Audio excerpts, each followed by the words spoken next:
বোঝো না? কেন বোঝো না? আল্লাহ রব্বুল আলামিন বলে, বান্দা তোমাকে ছেড়ে দিয়েছি, কিন্তু এমন একটা সময় আসবে, এর ভাই দেখেন বিশাল বড় পুকুরের ভিতরে যখন বড়শিটা নিক্ষেপ করা হয়, আর ওই বড়শিটা যখন মাছ গিলে ফেলে, আর ওই মুহূর্তে যখন মাছটাকে একটু জোরে টান দেওয়ার পর মাছটাকে ছেড়ে দেওয়া হয়, মাছটা এরকম ভাবে পুকুরে প্রান্ত থেকে প্রান্তে দৌড়াদৌড়ি করতে থাকে। মালিকে কিন্তু টান দেয় না, রশিটা ঢিল দেয়, দৌড়াদৌড়ি করতে থাক। দৌড়াদৌড়ি করতে করতে এক মুহূর্তে সে মাছটা ক্লান্ত হয়ে যায়, মাথাটা পানির উপরে ভাসান দিয়ে বলে, মালিক, শরীরের শক্তি শেষ হয়ে গেছে, আর শরীরে শক্তি পায় না। মালিকের কাছে ধরা দিয়েছে।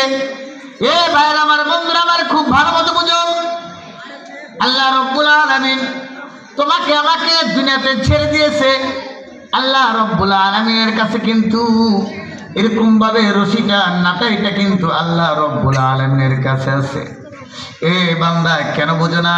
যদি কোনো একটা গুনাহ করার জন্য যদি তুমি কোথাও যাও, আর ওই মুহূর্তে যদি মালাকুল মউত তোমার সামনে এসে যায়, তাহলে তুমি কি করবা?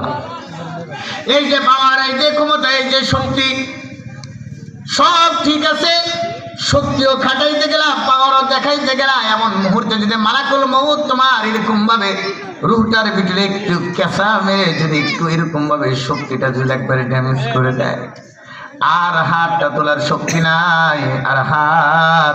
শক্তি নাই, এর জন্যই তো আল্লাহ রব্বুল আলামিন বলে, ইয়া আইয়ুহাল্লাযীনা আমানুত্তাকুল্লাহ হাক্কা তুকাতিহি ওয়া লা তামুতুন্না ইল্লা ওয়া আনতুম মুসলিমুন। এর বান্দা, যখন আল্লাহকে ভয় করবা, আল্লাহকে ভয় করে করে যখন রাস্তা চলবা, ওই সময় তোমার মাধ্যমে কোনো গুনাহ হতে পারে না, তোমার মাধ্যমে কোনো মানুষের উপর জুলুম হতে পারে না, তোমার মাধ্যমে কোনো গরিবের উপর অত্যাচার হতে পারে না। কারণ এমনই তো মনের ভিতরে থাকবে, আল্লাহ রব্বুল আলামিন দেখতেছে। ইয়া আইয়ুহাল্লাযীনা আমানুত্তাকুল্লাহ, আল্লাহর ভয় থাকতে হবে, আর মুসলমানদের দিলের ভিতরে মহব্বত, ভালোবাসা থাকতে হবে। হযরত উসমান রাদিয়াল্লাহু তাআলা আনহুকে আল্লাহ রাসূল সাইয়্যিদুল মুরসালিন রহমতে আলম তাকে বললেন যে, তুমি এই এরকম বিশাল বড় এই যে খাজানা আছে আমাদের, এই খাজানাটা তুমি পাহারা দিবা।